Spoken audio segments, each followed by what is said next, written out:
जिस प्रकार के क्वेश्चन आपको फिजिक्स में पूछे गए, सिंपल और इजी क्वेश्चन आपको जो फिजिक्स में पूछे गए, जस्ट उसी प्रकार के क्वेश्चन आपको केमिस्ट्री में भी पूछे जाएंगे। जी हाँ बिल्कुल, यानी केमिस्ट्री और फिजिक्स में जो क्वेश्चन पूछे जाते हैं उसकी जो वेट होती है उसमें ज्यादा डिफरेंस नहीं पाया जाता है। और आज के इस वीडियो में जितने सारे क्वेश्चन हम लोग कवर करेंगे, ये क्वेश्चन काफी ज्यादा वायरल हो रहा है सोशल मीडिया पर, यानी इस सभी क्वेश्चन को बहुत सारे स्टूडेंट ने कवर किया। तो आपको भी बोर्ड एग्जाम में बैठने से पहले ये सभी क्वेश्चन कवर करनी चाहिए। आपके पास टाइम नहीं है, कुछ ही घंटे के बाद आप एग्जाम हॉल में बैठेंगे, तो प्लीज अपने दोस्तों में जमकर के एक बार शेयर कर देंगे और वीडियो को लाइक कर देंगे। वीडियो को शुरू से लेकर लास्ट तक देखेंगे क्योंकि ये सभी क्वेश्चन आपका मोस्ट इंपोर्टेंट क्वेश्चन है। तो चलिए स्टार्ट करते हैं। सबसे फर्स्ट क्वेश्चन आपका स्क्रीन पर, निम्नलिखित में अक्रिस्टलीय ठोस कौन है? ठीक है, विच of the following is a non crystalline solid. तो जैसे कि आप लोगों को पता है कि अक्रिस्टलीय ठोस कौन कौन से होते हैं? रबर होते हैं, प्लास्टिक होते हैं, उसके बाद ग्लास होते हैं। क्रिस्टलीय ठोस कौन कौन से होते हैं? डायमंड होते हैं, KCl, NaCl, शुगर, ग्रेफाइट, ये सब क्या है? क्रिस्टलीय ठोस है। तो यहाँ आपको पूछ रहा है कि अक्रिस्टलीय ठोस तो क्या हो जाएंगे? प्लास्टिक हो जाएंगे, प्लास्टिक हो या फिर रबर हो या फिर ग्लास हो, ये सब क्या होते हैं? अक्रिस्टलीय ठोस होते हैं। ऑप्शन डी आपका राइट आंसर हो जाएगा फर्स्ट नंबर क्वेश्चन का। सेकंड नंबर क्वेश्चन में पूछा है, काफी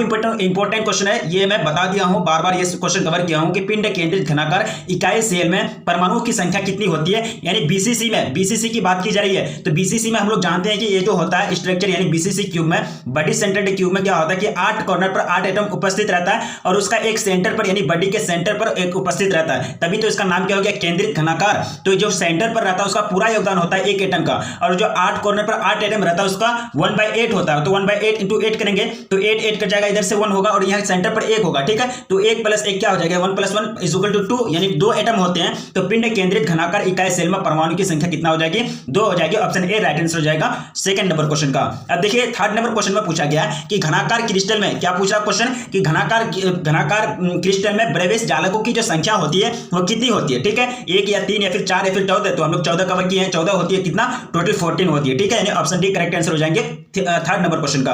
फोर्थ नंबर क्वेश्चन में पूछा गया, काफी सिंपल क्वेश्चन पूछा गया, ये सारा क्वेश्चन आप लोग कवर किए हैं, जिनका अगर थ्योरी कवर है तो उनको ये सब क्वेश्चन सॉल्व करने में कोई दिक्कत नहीं होगी। अगर आपसे ये क्वेश्चन सॉल्व नहीं होता है तो आप थोड़ा सा प्रिपेयर हो जाइए अच्छी तरह से बोर्ड एग्जाम के लिए, कहीं ना कहीं ये आपको चेतावनी देती है ये मॉडल सेट 2022 का। ठीक है, तो अच्छी तरह से प्रिपेयर कीजिए अगर आप ये क्वेश्चन सॉल्व नहीं कर पाते। ठीक है, देखिए फोर्थ नंबर क्वेश्चन में कह रहा है कि निम्नलिखित में किस दोष के कारण क्रिस्टल के घनत्व में कमी होती है? फ्रैंकेल या फिर शॉर्टकी या फिर अंतराकाशी या फिर केंद्र एफ सेंटर। तो यहाँ जो फ्रैंकेल दोष जो होता है तो उसमें जो सेम यानी डेंसिटी जो रहता है पदार्थ का, यानी क्यूब का यानी क्रिस्टल का, वो क्या रहता है? सेम रहता है, उसमें कोई चेंजिंग नहीं आती है। लेकिन शॉर्टकी डिफेक्ट में हम लोग जानते हैं कि इसमें समान संख्या में प्लस और माइनस यानी नेगेटिव आयन और पॉजिटिव आयन दोनों क्या हो जाते हैं? विलुप्त हो जाते हैं ठोस से। तो यहाँ जो शॉर्टकी डिफेक्ट है इसमें क्या होता है कि घनत्व जो है वो क्या हो जाती है? कम हो जाती है, यानी घनत्व क्या हो जाती है? घनत्व में कमी आ जाती है क्रिस्टल के, which defect causes decrease in the density of crystal. Schottky defect यानी ऑप्शन बी करेक्ट आंसर हो जाएंगे फोर्थ नंबर क्वेश्चन का। अब नेक्स्ट क्वेश्चन देखेंगे, क्वेश्चन नंबर कितना होगा? 5। क्वेश्चन करा कि मोलरता को व्यक्त किया जाता है। सबसे पहले आप जानते हैं मोलरता निकालने का formula, molarity is expressed as, तो मोलरता का जो फॉर्मूला होता है विलय के मोलों की संख्या, यानी विलय के मोलों की संख्या n में इंडिकेट करते हैं। उसके बाद विलायक का आयतन, यानी विलायक का आयतन वॉल्यूम इन लीटर में। ठीक है, तो मोलों की संख्या यानी n, तो मोल पर लीटर हो जाएंगे ना, तो क्या हो जाएंगे? मोल पर लीटर। तो मोल पर लीटर आपका ऑप्शन ए में दिया है, तो ऑप्शन ए राइट आंसर हो जाएंगे 5वां नंबर क्वेश्चन का। ठीक है, अब नेक्स्ट क्वेश्चन देखिए, क्वेश्चन आपका न्यूमेरिकल बेस्ड क्वेश्चन है। सी सब क्वेश्चन कह रहा है कि यदि विलायक के क्या है 1000 ग्राम यानी 1000 ग्राम में ग्लूकोज का 18 ग्राम उपस्थित हो तो घोल को कहा जाता है 1 मोलर या फिर 0.1 मोलर या फिर 0.1 मोलर या फिर दोनों जगह 0.1 मोल दिया है। या थोड़ा सा ऑप्शन ही देखिए, मिस्टेक कितना खतरनाक मिस्टेक किया है। यहाँ देखिए सॉरी यहाँ जो है यहाँ मोलल है। ठीक है, यहाँ मोलल है, यहाँ देखिए मोलल है, यहाँ मोलर है। ठीक है, थोड़ा सा मोलर और मोलर में अंतर होता है, यानी मोलर जो होता है वो विलायक का मतलब विलय का मोलों की संख्या अपन क्या करते हैं उसको विलायक का लीटर में आयतन। उसके बाद जो ये होता है मोलल जो होता है यहाँ लीटर में आयतन नहीं होकर के ये क्या होता है कि विलायक का द्रव्यमान केजी में हो जाता है। ठीक है, तो यहाँ जो राइट आंसर जो हो जाएगा 6 नंबर क्वेश्चन का वो हो जाएंगे 0.1 मोलल। क्या हो जाएंगे? 0.1 मोलल, क्योंकि यह केजी में दिया आपका। ठीक है, केजी में है ना सब कुछ, तो यहाँ आपका ऑप्शन बी राइट आंसर हो जाएंगे। ये न्यूमेरिकल बेस्ड क्वेश्चन है, इसको सॉल्व करना पड़ेगा, ऐसे आप टिक नहीं कर सकते हैं। ठीक है, अब देखिए क्वेश्चन नंबर 7। क्वेश्चन करा कि किसी तनु घोल का अनुसंख्यक गुणधर्म निर्भर करता है, यानी क्वालिटेटिव प्रॉपर्टी जो होती है, the qualitative properties of a dilute solution depend upon, किस पर डिपेंड करता है? विलय की प्रकृति पर या फिर विलायक की प्रकृति पर या फिर विलय के कणों की संख्या पर या फिर विलायक के कणों की संख्या पर। तो ये जो डिपेंड करता है विलायक की प्रकृति पर, यानी द नेचर ऑफ सॉल्वेंट किस पर? विलायक की प्रकृति पर निर्भर करता है, डिपेंड करता है। देखिए ये सभी क्वेश्चन काफी इंपॉर्टेंट क्वेश्चन है, अगर ये क्वेश्चन हिसाब से सॉल्व नहीं होते हैं, तो मैं आपको डायरेक्ट बोल देता हूं आपकी प्रिपरेशन में, आपकी तैयारी में कहीं ना कहीं कुछ थोड़ा सा डिफेक्ट है, थोड़ा सा कमी है, ठीक है। तो वो कमी को दूर कर लीजिए। आपके पास टाइम लिमिटेड में है और टाइम यही टाइम आपके पास एक्सेस है, मतलब अगर अच्छी तरह से तैयारी करना चाहेंगे तो यही टाइम, ये जो टाइम है ये काफी टाइम है आपके पास, ठीक है। अब देखिए 1 नंबर क्वेश्चन करा कि किसी विलयन के प्रासरण दाब को किस संबंध से व्यक्त किया जाता है। The osmotic pressure of a solution expressed by the relation, यानी प्रासरण दाब तो हम लोग जानते हैं, यानी ऑस्मोटिक प्रेशर जो होता है पाई बराबर ICTR, पाई बराबर CTR, क्या होता है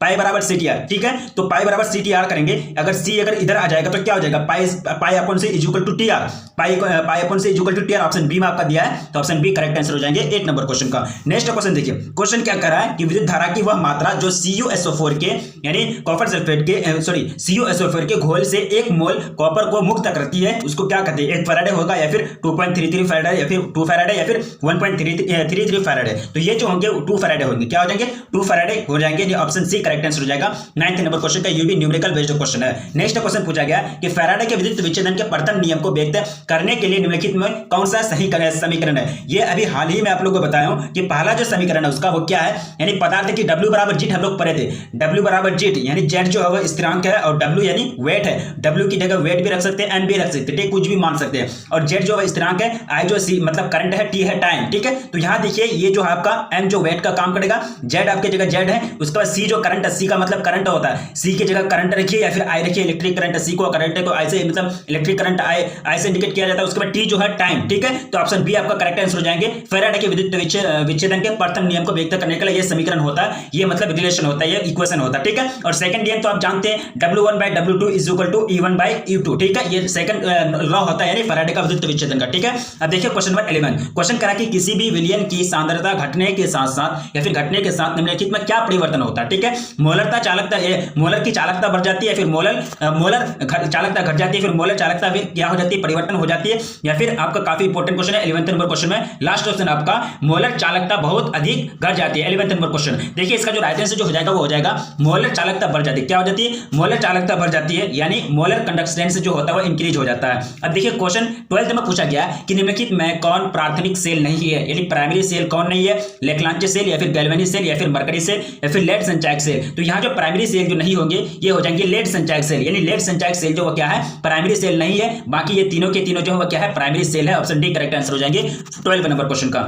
नेक्स्ट क्वेश्चन कह रहा है कि निम्नलिखित में कौन कारक अभिक्रिया दर को प्रभावित करता है, ताप या फिर दाब या फिर सांद्रण या फिर इनमें से सभी, विच of the following factors affect the rate of reaction, temperature, pressure and और कॉन्सेंट्रेशन। तो ये हो जाएंगे तीनों के तीनों चीज जो होता है वो रिएक्शन को प्रभावित करता है। All of this correct answer हो जाएंगे 13 नंबर क्वेश्चन का। देखिए 14 नंबर क्वेश्चन में पूछा गया है, क्वेश्चन करा कि शून्य कोटि अभिक्रिया के लिए वेग स्थिरांक की इकाई क्या होगी, the unit of a rate constant for the zero order reaction, ठीक है। हम लोग एक फॉर्मूला जानते हैं, काफी सिंपल फॉर्मूला होता है, मोल पर पावर 1 माइनस एन क्या हो जाएंगे, रुकिए थोड़ा सा हल्का, मोल पर पावर क्या हो जाएंगे, मोल पर पावर 1 माइनस एन, लीटर पर पावर n-1 पर सेकेंड। ये क्या होता है, मतलब यूनिट निकालने का, किसी भी ऑर्डर का आप क्या निकालेंगे, वेग स्थिरांक का मतलब इकाई निकालेंगे, यूनिट निकालेंगे। तो एन जो वो क्या करता है, मतलब ऑर्डर को इंडिकेट करता है। तो जीरो ऑर्डर है तो जीरो एन की जगह क्या रखेंगे, जीरो रखेंगे, तो ये क्या हो जाएगा जीरो यानी मोल हो जाएगा, मोल पर पावर 1 माइनस एन, एन की जगह जीरो रखेंगे तो मोल हो जाएगा। उसके बाद लीटर पर पावर n-1, तो एन की जगह जीरो रखेंगे तो पर लीटर हो जाएगा, 0-1 तो -1 ही रह जाएगा ना। उसके बाद पर सेकंड है तो मोल पर लीटर पर सेकंड, ठीक है। तो मोल पर लीटर पर सेकंड, मोल पर लीटर पर सेकंड, ऑप्शन ए में दिया आपका, ठीक है। यानी ऑप्शन ए करेक्ट आंसर हो जाएंगे 14 नंबर क्वेश्चन का। ये फॉर्मूला आप नहीं भूलेंगे, के बराबर हो जाएंगे मोल पर पावर 1 माइनस एन, लीटर पर पावर 1 उसके बाद पर सेकंड, ठीक है। अब देखते हैं सेकंड 15 नंबर क्वेश्चन में पूछा है कि यदि कोई प्रथम कोटि की अभिक्रिया 32 मिनट में 75% पूरी हो जाती है तो इसके 50% होने की जो समय है वो क्या होगा, यानी 50% होने में कितना समय लगेगा, 8 मिनट या फिर 24 मिनट या फिर 16 मिनट या फिर 20 मिनट। देखिए इसको जो सॉल्व करेंगे आप 16 मिनट निकलेगा, कितना यानी 16 निकलेगा, सी करेक्ट आंसर हो जाएंगे। देखिए अगला क्वेश्चन पूछा गया कि यदि किसी अभिक्रिया का वेग निम्नलिखित प्रकार से व्यक्त होता है तो वेग जो होंगे, वेग जो ये मतलब ये वेग है यानी k पर पावर a2 है, उसके बाद b पर पावर 1 है, ठीक है। तो अभिक्रिया का कोटि आपसे पूछा जा रहा है, यानी रेट यानी ऑर्डर क्या होगा अभिक्रिया का, वो आपसे पूछा जा रहा है। तो सिंपल सी बात है, यानी ए का सांद्रण कितना 2 है, यानी 2 का ए पर जो सांद्रण है उसका क्या करेंगे 2 को जोड़ देंगे और बी पर जो पावर उसको जोड़ देंगे, ठीक है। यानी 2 + 1 = 3 हो जाएंगे। तो 3 क्या हो जाएंगे, ऑर्डर हो जाएंगे, कोटि हो जाएंगे। रिएक्शन का ऑप्शन बी करेक्ट आंसर हो जाएंगे 16 नंबर क्वेश्चन का। नेक्स्ट क्वेश्चन देखिए, क्वेश्चन करा कि भौतिक अधिशोषण के लिए अधिशोषण की उष्मा होती है, कितना होती है 17 नंबर क्वेश्चन। तो ये जो होती है 20 से 40 किलो जूल पर मोल, कितना 20 से 40 किलो जूल पर मोल, ऑप्शन ए करेक्ट आंसर हो जाएंगे 17 नंबर क्वेश्चन का। नेक्स्ट क्वेश्चन पूछा गया कि जो पदार्थ जल का पृष्ठ तनाव कम कर देता है कहलाता है the substance which reduces the surface tension of a water called as, क्या कहते हैं उसको, विद्युत अपघटन या फिर विद्युत अपघटन या फिर विद्युत अपघटन या फिर उत्प्रेरक या फिर पृष्ठ संक्रिय कारक। तो इसको जो कहते हैं पृष्ठ संक्रिय कारक कहते हैं, क्या कहते हैं इसको पृष्ठ संक्रिय कारक कहते हैं। ऑप्शन डी करेक्ट आंसर हो जाएंगे 18 नंबर क्वेश्चन का। नेक्स्ट क्वेश्चन देखिए, क्वेश्चन पूछा गया कि निम्नलिखित में कौन जल में कोलाइडी विलयन का निर्माण करता है, ठीक है। सोडियम क्लोराइड यानी NaCl, ग्लूकोज यानी C6H12O6 या फिर स्टार्च या फिर जो है आपका बेरियम नाइट्रेट, ठीक है। तो 19 नंबर क्वेश्चन के जो राइट आंसर जो हो जाएंगे वो हो जाएंगे आपका स्टार्च, यानी ये जो है कोलाइडी विलयन का निर्माण करता है। ऑप्शन सी करेक्ट आंसर हो जाएंगे 19 नंबर क्वेश्चन का। देखेंगे क्वेश्चन नंबर 20, क्वेश्चन करा कि निम्नलिखित में कौन पायसी कारक है, निम्नलिखित में कौन पायसी कारक है, साबुन, तेल या फिर सोडियम क्लोराइड या फिर जल। तो यहाँ जो हो जाएंगे पायसी कारक यानी उमिल सल्फर, ये जो हो जाएंगे सोडियम, ये हो जाएंगे साबुन हो जाएंगे, यानी सोप जो होते हैं वो क्या होते हैं पायसी कारक कहते हैं। ऑप्शन ए करेक्ट आंसर हो जाएंगे 20 नंबर क्वेश्चन का। नेक्स्ट क्वेश्चन करा कि काला माइन निम्नलिखित में किस धातु का अयस्क है, ठीक है। यानी कैलामाइन इज एन और of which of the following metals, ठीक है। एल्यूमिनियम या फिर लोहा या फिर तांबा या फिर जिंक। तो जिंक का होता है, किसका होता है जिंक का होता है, यानी कैलामाइन जो है किसका मतलब अयस्क होता है जिंक का होता है। सभी अयस्क का खनिज होते हैं पर सभी खनिज अयस्क नहीं होते, ठीक है। 21 नंबर क्वेश्चन का ऑप्शन डी करेक्ट आंसर हो जाएंगे। देखिए नेक्स्ट क्वेश्चन पूछा गया कि मोल्ड प्रोसेस यानी which of the following metals is purified bye mould process, यानी मोल्ड प्रोसेस। तो मोल्ड प्रक्रम द्वारा निम्नलिखित में किस धातु का शुद्धिकरण किया जाता है, ठीक है। बहुत सारे प्रोसेस होते हैं, मोल्ड प्रोसेस होते हैं, बहुत सारे प्रोसेस होते हैं। इसमें से एक प्रोसेस मोल्ड प्रोसेस के बारे में आपको पूछा गया, निकेल या फिर जर्कोनियम या फिर तांबा या फिर जिंक। तो 22 नंबर क्वेश्चन का जो राइट आंसर जो हो जाएगा वो हो जाएगा निकेल, किसका यानी निकेल का क्या किया जाता है शुद्धिकरण किया जाता है मोल्ड प्रोसेस में। नेक्स्ट क्वेश्चन देखिए, काफी सिंपल क्वेश्चन पूछा गया, क्वेश्चन करा कि थर्माइट विधि में निम्नलिखित में कौन अपकारक है, कार्बन या फिर जैडन या फिर सोडियम या फिर एल्यूमिनियम या फिर जिंक, ठीक है। थर्माइट विधि में which of the following is a reducing agent in a thermite process. तो ये जो रिड्यूसिंग एजेंट का जो काम करते हैं थर्माइट विधि में वो एल्यूमिनियम करते हैं, कौन करते हैं यानी एल्यूमिनियम करते हैं, ठीक है। यानी ऑप्शन डी करेक्ट आंसर हो जाएंगे 23 नंबर क्वेश्चन का। क्वेश्चन देखिए, क्वेश्चन करा कि लोहा धातुओं के निष्कर्षण के दरमियान यानी दौरान अवधि या फिर पीरियड निम्नलिखित में कौन धातुमल के रूप में प्राप्त होता है। ये क्वेश्चन बहुत बार कवर किए हम लोग ऑब्जेक्टिव यानी एमसीक्यू के रूप में, ठीक है। यानी वही क्वेश्चन आया है which of the following is obtained as a select during the extraction of iron. तो ये जो होता है ये जो होते हैं CaSi, तो इस CaSiO3 का निष्कर्षण होता है सलाई के रूप में निकलता है जब धातु का क्या किया जाता है निष्कर्षण किया जाता है। ऑप्शन सी करेक्ट आंसर हो जाएंगे 24 नंबर क्वेश्चन का। नेक्स्ट क्वेश्चन देखिए, क्वेश्चन कह रहा है कि सबसे कम क्वथनांक वाली गैस यानी the gas having lowest boiling point है कौन, हाइड्रोजन या फिर हीलियम या फिर नाइट्रोजन या फिर आर्गन। तो ये जो होते हैं हीलियम होते हैं, यानी हीलियम का जो क्वथनांक होता है वो सबसे लेस होता है, मतलब सबसे कम होता है। ऑप्शन बी करेक्ट आंसर हो जाएंगे 25 नंबर क्वेश्चन का। नेक्स्ट क्वेश्चन देखिए, क्वेश्चन पूछा गया कि निम्नलिखित में कौन हाइड्रोजन बॉन्ड बनाता है। FO फोन जिसमें नजर आएगा फोन वही बनाएगा हाइड्रोजन बॉन्ड, यानी F जिसमें नजर आएगा वो भी हाइड्रोजन बनाएगा, हाइड्रोजन बॉन्ड बनाएगा मतलब ये बनाएगा, ठीक है। यानी HF में F नजर आया, ऑक्सीजन जिसमें नजर आएगा वो हाइड्रोजन बनाएगा, ऑक्सीजन इसमें नजर आया ये भी बनाएगा, N जिसमें नजर आएगा वो भी हाइड्रोजन बॉन्ड बनाएगा, NH3 में N नजर आया ये भी बनाएगा, इसमें नहीं आया मतलब इसमें तीनों में से नहीं आया तो ऑप्शन सी करेक्ट आंसर हो जाएंगे। यानी HCl जो है ये हाइड्रोजन बॉन्ड नहीं बनाएंगे, which of the following doesn't form hydrogen bond. Option C correct answer हो जाएंगे Cl, ठीक है। अब देखिए क्वेश्चन नंबर 27, क्वेश्चन करें कि ऑक्सीजन और ओजोन है ये क्या है, संपादिक है या फिर समावयवी है या फिर अपरूप है या फिर समस्थानिक है। तो ऑक्सीजन एंड ओजोन आर क्या हो जाएंगे अलट्रोप्स हो जाएंगे, यानी अपर रूप हो जाएंगे, क्या हो जाएंगे ऑक्सीजन O2 O3 ओजोन, ठीक है। यानी क्या हो जाते हैं समरूप हो जाते हैं, अपर रूप हो जाते हैं, क्या हो जाते हैं अलट्रोप्स हो जाते हैं। ऑप्शन सी करेक्ट आंसर हो जाएंगे 27 नंबर क्वेश्चन का। देखिए नेक्स्ट क्वेश्चन करा है कि निम्नलिखित में कौन द्विभाषिक अम्ल है, ठीक है। H3PO3 या फिर H3PO2 या फिर HPO2 या फिर NH3 which of the following is a dibasic acid. तो ये जो द्विभाषिक अम्ल है ये भी आप लोग कवर कर चुके हैं। H3PO3 क्या हो जाएंगे, H3PO3 क्या है डायबेसिक एसिड है, यानी ऑप्शन ए करेक्ट आंसर हो जाएंगे 28 नंबर क्वेश्चन का। क्वेश्चन नंबर 29 में पूछा गया कि संक्रमण तत्वों का स्थान आवर्ती सारणी के अंतर्गत आता है या फिर है the position of transition elements in periodic table is with in, ठीक है। एस ब्लॉक में या फिर पी ब्लॉक में या फिर डी ब्लॉक में या फिर इनमें से कोई नहीं। तो ये जो 29 नंबर क्वेश्चन का जो राइट आंसर जो हो जाएगा वो हो जाएगा आपका डी ब्लॉक में। क्या हो जाएंगे डी ब्लॉक के जो एलिमेंट्स होते हैं वो क्या होते हैं ट्रांजिशन एलिमेंट के अंतर्गत आते हैं, ठीक है। नेक्स्ट क्वेश्चन देखिए, क्वेश्चन नंबर कितना हो जाएगा 30। क्वेश्चन कराए कि निम्नलिखित में कौन संक्रमण तत्वों का युग्म है, ठीक है।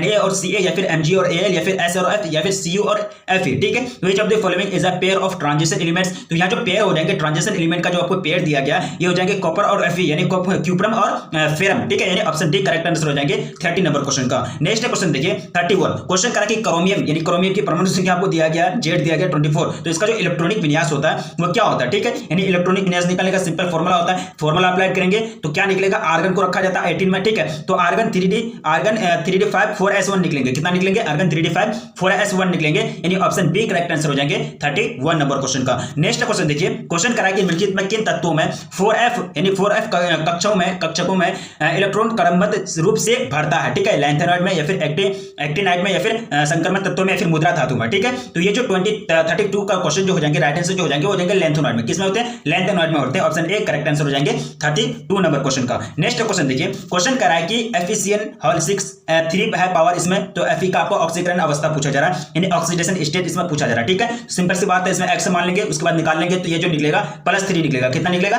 +3 निकलेगा, यानी ऑप्शन बी करेक्ट आंसर हो जाएंगे 33 नंबर क्वेश्चन का। क्वेश्चन पूछा गया कि CuNH3 में परसेंट से करंट कितना होगा, हाइब्रिडाइजेशन कितना होगा, ठीक है, तो हाइब्रिडाइजेशन आपसे पूछा गया sp3d2 या फिर dsp2 या फिर dsp3, तो यहाँ जो हाइब्रिडाइजेशन होगा वो हो जाएगा dsp2, क्या हो जाएंगे, हाइब्रिडाइजेशन जो हो जाएंगे वो क्या हो जाएंगे, dsp2 हो जाएंगे, CuNH3 ये क्या हो जाएंगे hybridisation, option C correct answer हो जाएंगे 34 नंबर क्वेश्चन का। क्वेश्चन नंबर 35 में पूछा गया कि विटामिन B12 में निम्नलिखित में कौन उपस्थित रहता है, ठीक है, कोबाल्ट या फिर मैग्नीशियम या फिर लोहा या फिर निकेल, सिंपल सी बात है, कोबाल्ट रहते हैं, विटामिन B12 में क्या रहते हैं, कोबाल्ट रहते हैं, कोबाल्ट प्रेजेंटेंसी में रहते हैं, which of the following is present in vitamin B12, तो क्या हो जाएगा, कोबाल्ट हो जाएंगे CO, ठीक है, और ये जो विटामिन बी की कमी से क्या होती है, बेरी की बीमारी होती है, ठीक है। अब देखिए नेक्स्ट क्वेश्चन 36 क्वेश्चन पूछा गया कि निम्नलिखित में किस जटिल आयन की ज्यामितीय चतुष्फलकीय नहीं है, ठीक है, यानी जो ज्योमेट्री जो शेप होता है वो क्या होगा, चतुष्फलकीय यानी टेट्राहेड्रल नहीं है, ठीक है, आपके सामने ऑप्शन रखा गया, तो यहाँ जो चतुष्फलकीय जो नहीं होगा वो हो जाएगा CnICl4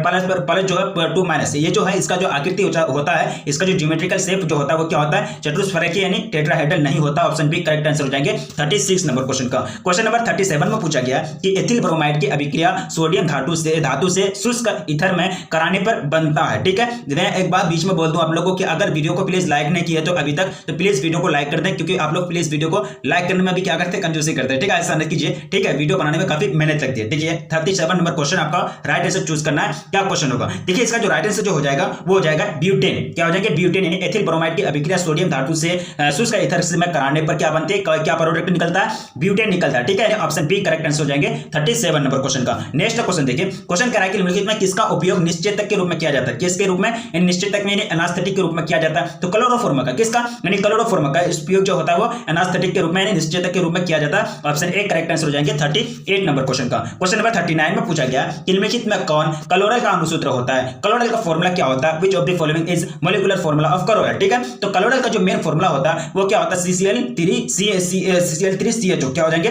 CCl3CHO, option A correct answer हो जाएंगे 39 नंबर क्वेश्चन का। क्वेश्चन नंबर 40 में पूछा गया कि जब CH3OH CH3MgX से अभिक्रिया करता है तो कौन यौगिक बनता है, यानी कौन प्रोडक्ट बनता है, वो आपसे पूछा गया, तो ये रिएक्शन है, ये रिएक्शन बेस्ड क्वेश्चन है। सबसे पहले आप क्या करेंगे, इस रिएक्शन को सॉल्व करेंगे तो आपका जो आंसर निकलेगा वो क्या निकलेगा, मीथेन निकलेगा, क्या निकलेगा, मीथेन का निर्माण होगा, ठीक है, यानी ऑप्शन सी करेक्ट आंसर हो जाएंगे 40 नंबर क्वेश्चन का। क्वेश्चन 41 में पूछा गया कि सामान्य सूत्र जो एल्केनॉल के सजातीय समूह को प्रदर्शित करता है वो है, ठीक है, यानी सॉरी, तो काफी यूनिक क्वेश्चन है, आपके सामने ऑप्शन रखा गया CnH2O या फिर CnH21+1O या फिर CnH21+2O या फिर CnH21O2, ठीक है, तो 41 नंबर का क्वेश्चन का जो राइट आंसर जो हो जाएगा वो हो जाएगा CnH21+2O, ये क्या है, मतलब सामान्य सूत्र से जो है एल्केनॉल के सजातीय समूह को प्रदर्शित करता है, ठीक है, ऑप्शन सी करेक्ट आंसर हो जाएंगे 41 नंबर क्वेश्चन का। 42 में पूछा गया कि एथेनॉल का समावयवी निम्नलिखित में कौन है, ठीक है, मेथनॉल या फिर डाइमेथिल ईथर या फिर एसीटोन या फिर डाइथिल ईथर, ठीक है, यानी एन आइसोमर ऑफ इथेनॉल, तो आइसोमर जो है वो आपको पूछा जा रहा है 42 नंबर क्वेश्चन में, तो यहां जो हो जाएंगे डाइमेथिल ईथर, क्या हो जाएंगे, ये डाइमेथिल ईथर जो ये क्या है, एथेनॉल का समावयवी है, यानी आइसोमर है, ऑप्शन बी करेक्ट आंसर हो जाएंगे 42 नंबर क्वेश्चन का। क्वेश्चन नंबर 43 कह रहा है कि निम्नलिखित में लुकास अभिकर्मक है, यानी Lucas which of the following is Lucas reagent, ठीक है, यानी लुकास अभिकर्मक कौन है, अनाद्र ZnCl2 एवं सांद्र HCl या फिर अनाद्र ZnCl2 एवं सांद्र HNO3, ऑप्शन आपके सामने रखा गया। देखिए इसका जो करेक्ट आंसर जो हो जाएगा वो हो जाएगा अनाद्र ZnCl2 एवं जो हो जाएंगे सांद्र HCl जो हो जाएंगे, ये क्या हो जाएंगे, लुकास अभिकर्मक हो जाएंगे, ऑप्शन ए करेक्ट आंसर हो जाएंगे 43 नंबर क्वेश्चन का। क्वेश्चन नंबर 44 में पूछा गया कि रेक्टिफाइड स्पिरिट है, क्या है मतलब इसमें जो होते हैं ये 95.5% अल्कोहल होते हैं। क्या होते हैं? 95.5% जो होते हैं वो अल्कोहल पाए जाते हैं। ऑप्शन बी करेक्ट आंसर हो जाएंगे 44 नंबर क्वेश्चन का। क्वेश्चन नंबर 45 में पूछा गया एल्डिहाइड एवं कीटोन दोनों का सामान्य सूत्र है, ठीक है। इसका जो राइट आंसर होगा वो आपको चूज करना है एल्डिहाइड एवं कीटोन, यानी एल्डिहाइड एवं कीटोन में जो दोनों का जो जनरल फार्मूला होता है वो क्या होता है, ठीक है। CnH2n + 2O या फिर CnH2o या फिर CnH2n - 2O या फिर CnH2n + 4O, ठीक है। तो यहाँ जो जनरल जो फार्मूला होता है वो होता है CnH2n + O, CnH2nO, ठीक है, यानी CnH2nO ये क्या होते हैं एल्डिहाइड और कीटोन का सामान्य, दोनों का क्या होता है सामान्य सूत्र होते हैं। ऑप्शन बी करेक्ट आंसर हो जाएंगे 45 नंबर क्वेश्चन का। क्वेश्चन नंबर 46 में पूछा गया कि आइसोप्रिल यानी आइसोप्रोपिल अल्कोहल के ऑक्सीकरण से निम्नलिखित में कौन प्राप्त होता है, ठीक है। यानी जब ऑक्सीकरण करेंगे आइसोप्रोपिल का अल्कोहल का, यानी आइसोप्रोपिल अल्कोहल का जब ऑक्सीकरण करेंगे जो प्रोडक्ट क्या बनेगा वो आपसे पूछा जा रहा है, ठीक है। एसीटोन या फिर ईथर या फिर एसिटल्डिहाइड या फिर इथेनॉल। तो ये जो जब आप इसका ऑक्सीकरण करेंगे तो आपको प्रोडक्ट के रूप में एसीटोन मिलेगा। क्या मिलेगा? एसीटोन मिलेगा। ऑप्शन ए करेक्ट आंसर हो जाएंगे 46 नंबर क्वेश्चन का। 47 में पूछा गया कि कैल्शियम एसीटेट क्या करके कैल्शियम एसीटेट और कैल्शियम फॉर्मेट के मिश्रण को गर्म करने पर निम्नलिखित में क्या बनता है, ठीक है। ऑप्शन आपके सामने मेथनॉल या फिर एथेनॉल या फिर एसिटिक अम्ल या फिर एथेनॉल, ठीक है। तो 47 जो राइट आंसर जो हो जाएंगे वो जाएंगे एथेनॉल। क्या बनता है, क्या प्रोडक्ट बनता है? एथेनॉल का निर्माण होता है जब कैल्शियम एसीटेट और कैल्शियम फॉर्मेट के मिश्रण को क्या करेंगे, हीट करेंगे, ठीक है। क्वेश्चन नंबर 48 देखेंगे। क्वेश्चन करा कि C6H5 MgBr का जो है निम्न के साथ क्रियाशीलता का जो सही क्रम है वो आपसे पूछा जा रहा है। ये आपका ऑप्शन ए में दिया है क्रियाशीलता, ये प्रोडक्ट देख लीजिए आप, ठीक है। प्रोडक्ट दिया गया है तो इसमें जो क्रियाशीलता का जो सही क्रम होगा वो क्या होगा, ठीक है। 48 नंबर क्वेश्चन। तो ये जो हो जाएंगे 2 > 3 > 1, ठीक है। यानी सबसे ज्यादा क्रियाशीलता किसके साथ? सेकंड के साथ। सेकंड में क्या दिया आपका CH3 C double bond OCH, ठीक है। यानी 4 कार्बन के साथ जो कार्बन बॉन्ड होते हैं वो चारों जुड़ा हुआ, ठीक है। तो उसके बाद हो जाएंगे 3, उसके बाद 1 हो जाएंगे, यानी लेस जो क्रियाशीलता हो जाएंगे वो किसके साथ? 1 के साथ, ये प्रोडक्ट के साथ। ऑप्शन सी करेक्ट आंसर हो जाएंगे 48 नंबर क्वेश्चन का, ठीक है। क्वेश्चन नंबर 49 में देखेंगे। क्वेश्चन करा कि निम्नलिखित में किस यौगिक में कार्बोक्सिलिक समूह उपस्थित नहीं है, यानी कार्बोक्सिलिक समूह उपस्थित नहीं है मेथनोइक अम्ल में या फिर एथिनोइक अम्ल में या फिर पिक्रिक अम्ल में या फिर बेंजोइक अम्ल में। तो पिक्रिक अम्ल में नहीं होते, किसमें? यानी पिक्रिक अम्ल में जो होते हैं यौगिक यानी कार्बोक्सिलिक अम्ल यानी कार्बोक्सिलिक समूह जो ग्रुप होते हैं वो प्रेजेंट नहीं होते पिक्रिक अम्ल में। ऑप्शन सी करेक्ट आंसर हो जाएंगे 49 नंबर क्वेश्चन का। 50 क्वेश्चन कह रहा है कि मोनोकार्बोक्सिलिक अम्ल यानी मोनोकार्बोक्सिलिक अम्ल निम्नलिखित में किसका क्रियाशील समावयवी है? ईस्टर का या फिर अल्कोहल का या फिर ईथर का या फिर एल्डिहाइड का, ठीक है। 50 नंबर क्वेश्चन। तो ये जो है ईस्टर का हो जाएंगे, किसका हो जाएंगे? ईस्टर का, यानी मोनोकार्बोक्सिलिक अम्ल निम्नलिखित में किसका क्रियाशील समूह है, क्रियाशील समावयवी है, यानी जो आइसोमर्स है वो ईस्टर का हो जाएंगे। ऑप्शन ए करेक्ट आंसर हो जाएंगे 50 नंबर क्वेश्चन का, ठीक है। क्वेश्चन नंबर 51 देखेंगे। क्वेश्चन करा कि निम्नलिखित में किस अभिकर्मक के द्वारा फॉर्मिक अम्ल एवं फॉर्मल्डिहाइड के बीच विभेद किया जा सकता है, ठीक है। काफी यूनिक क्वेश्चन है। फॉर्मिक अम्ल और फॉर्मल्डिहाइड के बीच विभेद यानी अंतर डिफरेंस कैसे किया जा सकता है, ठीक है। तो ये जो किया जा सकता है किसके माध्यम से? NaCO3 के माध्यम से। किसके? NaCO3 के। ऑप्शन डी करेक्ट आंसर हो जाएंगे 51 नंबर क्वेश्चन का। क्वेश्चन नंबर 52 करेंगे। क्वेश्चन करा कि जब फॉर्मिक अम्ल को सांद्र H2SO4 के साथ हीट किया जाता है, गर्म किया जाता है, तब निम्नलिखित में कौन सा प्रोडक्ट बनता है वो आपसे पूछा जा रहा है। तो ये जो प्रोडक्ट बनते हैं ये क्या बनते हैं? CO बनते हैं। क्या बनते हैं? CO का निर्माण होता है। क्या होता है? जब फॉर्मिक अम्ल को सांद्र H2SO4 के साथ हीट किया जाता है, गर्म किया जाता है। ऑप्शन डी करेक्ट आंसर हो जाएंगे 52 नंबर क्वेश्चन का। क्वेश्चन नंबर 53 क्वेश्चन करा कि प्राइमरी एमाइन का जो क्रियाशील मूलक है वो क्या होता है? प्राइमरी एमाइन, ठीक है। बॉन्ड NH बॉन्ड या फिर बॉन्ड NH2 या फिर NH3 या फिर NH4+, ठीक है। तो ये जो प्राइमरी एमाइन का जो क्रियाशील मूलक होता है यानी जो फंक्शनल ग्रुप होता है वो क्या होता है? बॉन्ड NH2 होता है। क्या होता है? यानी बॉन्ड NH2 एक बॉन्ड खाली रहता है, ठीक है। यानी प्राइमरी सेकेंडरी का डबल बॉन्ड हो जाता है, ठीक है। इसी तरह से ये प्राइमरी एमाइन का जो क्रियाशील मूलक होता है वो क्या होता है? Bond NH2। Option B correct answer हो जाएंगे 53 नंबर क्वेश्चन का, ठीक है। क्वेश्चन नंबर 54 क्वेश्चन करा कि एथिल एमीन की अभिक्रिया नाइट्रस अम्ल से कराने पर बनता है, यानी जब एथिल अमीन की अभिक्रिया रिएक्शन कराएंगे नाइट्रस अम्ल के साथ नाइट्रस एसिड के साथ तो प्रोडक्ट जो बनेगा, जो उत्पाद बनेगा वो क्या बनेगा, ठीक है। तो ये जो बनते हैं C2H5OH यानी C2H5OH ये क्या अल्कोहल है, तो ये अल्कोहल का निर्माण होते हैं। ऑप्शन ए करेक्ट आंसर हो जाएंगे 54 नंबर क्वेश्चन का। क्वेश्चन नंबर 55 में पूछा गया कि एसिटामाइड की अभिक्रिया Br2 एवं NaOH के साथ कराने पर बनता है, क्या बनता है? एसीटोन बनता है, मेथिल एमीन बनता है या फिर एसिटल्डिहाइड बनता है फिर अमोनिया बनता है। 55 नंबर क्वेश्चन में, ठीक है। तो ये जो बनते हैं मेथिल एमाइन बनते हैं, क्या बनते हैं? मेथिल एमाइन बनते हैं, यानी ऑप्शन बी करेक्ट आंसर हो जाएंगे 55 नंबर क्वेश्चन का, ठीक है। क्वेश्चन नंबर 56 क्वेश्चन करा है निम्नलिखित में किसमें एल्काइलेशन संभव है, यानी एल्काइलेशन निम्नलिखित में किसमें संभव है, किसमें पॉसिबल है? In which of the following alkylation is possible, ठीक है। सिर्फ प्राइमरी एमीन में या फिर सिर्फ सेकेंडरी एमीन में या फिर सिर्फ टर्सरी एमिन में या फिर प्राइमरी और सेकेंडरी दोनों में, ठीक है। तो ये जो पॉसिबल है ये दोनों चीज में पॉसिबल है, प्राइमरी और सेकेंडरी दोनों में, ठीक है। ऑप्शन डी करेक्ट आंसर हो जाएंगे 56 नंबर क्वेश्चन का, ठीक है। अब देखिए क्वेश्चन नंबर 57, काफी सिंपल क्वेश्चन पूछा गया, कोई टफ क्वेश्चन नहीं है। Which of the following is the sweetest sugar, sucrose या फिर फ्रुक्टोज या फिर माल्टोज या फिर लैक्टोज। तो फ्रुक्टोज जो है ये क्या है, सबसे ज्यादा मतलब मीठा होता है, सबसे ज्यादा मतलब मीठा शुगर होता है। ऑप्शन बी करेक्ट आंसर हो जाएंगे 57 नंबर क्वेश्चन का। क्वेश्चन नंबर 58 की ओर चलेंगे। 58 क्वेश्चन कह रहा है कि निम्नलिखित में से कौन स्टेरॉइड यानी स्टेरॉइड, ठीक है, यानी अंग्रेजी वर्ड है, स्टेरॉइड से संबंधित है, ठीक है। विटामिन ए या फिर विटामिन के या फिर विटामिन बी या फिर विटामिन डी, ठीक है। तो विटामिन डी संबंधित है, यानी विटामिन डी इससे रिलेशन रखता है स्टेरॉइड से, ठीक है। यानी ऑप्शन डी करेक्ट आंसर हो जाएंगे 58 नंबर क्वेश्चन का। 59 की ओर देखेंगे, काफी सिंपल क्वेश्चन है, ज्यादा टफ क्वेश्चन नहीं है। आपकी तैयारी अगर अच्छी है तो आपको ये क्वेश्चन कोई भाष नहीं बुझाता होगा, कोई मतलब कॉम्प्लेक्स नहीं लगता होगा कि ये क्वेश्चन सॉल्व कर पाएंगे, ठीक है। जस्ट आप ये समझिए कि आप एग्जाम हॉल में बैठे हुए हैं, आपके सामने ये क्वेश्चन है। क्यों मैं बार बार बोलता हूं कि यही पैटर्न का आपका क्वेश्चन रहेगा बोर्ड एग्जाम में। आप लोग अच्छी तरह से तैयारी कीजिए। अगर आप ये क्वेश्चन को सॉल्व नहीं कर पाते, आपको 70 क्वेश्चन है, अगर इसमें से आप कम से कम 50 क्वेश्चन, अगर कम से कम 50% क्वेश्चन, अगर 50% नहीं 50% क्वेश्चन अगर आप सॉल्व कर लेते तो आपकी तैयारी बहुत अच्छी है, बहुत अच्छी है। कम से कम फिर भी आप तैयारी कीजिए अच्छे मार्क्स लाने के लिए। अगर 50 से अगर कम जाता है तो अभी का टाइम में आपके पास 2 महीना या 1.5 महीना का टाइम बचा हुआ, तो आपकी तैयारी थोड़ा सा अच्छी से कीजिए। आपकी तैयारी कहीं ना कहीं कमी है, ठीक है। तो देखिए 59 नंबर क्वेश्चन क्या करा है, ठीक है। तो कह रहा है कि निम्न में कौन साधारणतः शरीर द्वारा नहीं बनाए जाते, ठीक है। तो विटामिन, यानी विटामिन किससे, हम लोग साग सब्जी से जो भी खाते हैं, जो भी पीते हैं, उससे प्राप्ति होती है। विटामिन हमारे शरीर में बनता नहीं है। ऑप्शन बी करेक्ट आंसर हो जाएंगे 59 नंबर क्वेश्चन का, ठीक है। क्वेश्चन नंबर 60 क्वेश्चन कह रहा है 69 क्वेश्चन कह रहा है कि डीएनए तथा आरएनए में समान भस्म, यानी डीएनए और आरएनए में समान भस्म जो पाए जाते हैं, 3 तरह के भस्म होते हैं उसका, ठीक है। गुआनिन, एडेनिन और साइटोसिन। क्या पाए जाते हैं, गुआनिन, एडेनिन और साइटोसिन डीएनए और आरएनए में समान भस्म होते हैं, यानी सेम होते हैं। क्या होते हैं, the common base in DNA and RNA are हो जाएंगे guanine, adenine and cytosine. Option B correct answer हो जाएंगे 60 नंबर क्वेश्चन का। क्वेश्चन नंबर 61 क्वेश्चन क्या कह रहा है कि पीबीसी का एकलक निम्नलिखित में कौन है। पीबीसी का जो एकलक है यानी मोनोमर जो है वो आपको दिया गया है, वो आपको चूज करके निकालना है। तो ये जो हो जाएंगे CH2, क्या हो जाएंगे CH2 double bond, CH bond single bond Cl, ये जो हो जाएंगे ये क्या हो जाएंगे, यानी पीबीसी का एकलक यानी मोनोमर हो जाएंगे। ऑप्शन सी करेक्ट आंसर हो जाएंगे 61 नंबर क्वेश्चन का, ठीक है। क्वेश्चन नंबर 62 देखेंगे। क्वेश्चन कह रहा है कि रबर को सल्फर के साथ या फिर सल्फर को रबर के साथ हिट करने पर, गर्म करने पर जो कहते हैं वो प्रोसेस को क्या कहा जाता है, वो क्रिया को क्या कहते हैं, ठीक है। ऑप्शन आपके सामने गैल्वेनाइजेशन या फिर बेसमीकरण या फिर क्या है गंधकीकरण या फिर सल्फोनेशन, ठीक है। तो इसको जो कहते हैं गंधकीकरण कहते हैं, क्या कहते हैं, इसको गंधकीकरण कहते हैं। यानी रबर को सल्फर के साथ गर्म करने की क्रिया को, प्रोसेस को क्या कहेंगे, गंधकीकरण कहेंगे। ऑप्शन सी करेक्ट आंसर हो जाएंगे 62 नंबर क्वेश्चन का। क्वेश्चन नंबर 63 में पूछा गया कि निम्नलिखित में कौन योगशील बहुलक है, ठीक है। नायलॉन 6 या फिर नायलॉन 6 या फिर उच्च घनत्व वाला पॉलीथीन या फिर डेक्रोन, ठीक है। तो योगशील घनत्व जो वो क्या है 63 में ये हो जाएंगे नायलॉन 6, क्या हो जाएंगे nylon 6। Option A correct answer हो जाएंगे 63 नंबर क्वेश्चन का। क्वेश्चन नंबर 64 क्या कहा क्वेश्चन कि ब्यूना एस निम्नलिखित में किसका बहुलक है, ठीक है। यानी ब्यूना एस जो है निम्नलिखित में किसका बहुलक है, तो ये जो हो जाएंगे ब्यूटाडाइन एवं स्टाइरिन का, किसका, यानी ब्यूटाडाइन एवं स्टाइरिन का। ऑप्शन बी करेक्ट आंसर हो जाएंगे 64 का, ठीक है। क्वेश्चन नंबर 65 क्वेश्चन करा है कि निम्न में कौन कृत्रिम मीठा अभिकर्ता है, कृत्रिम मीठा अभिकर्ता, ठीक है।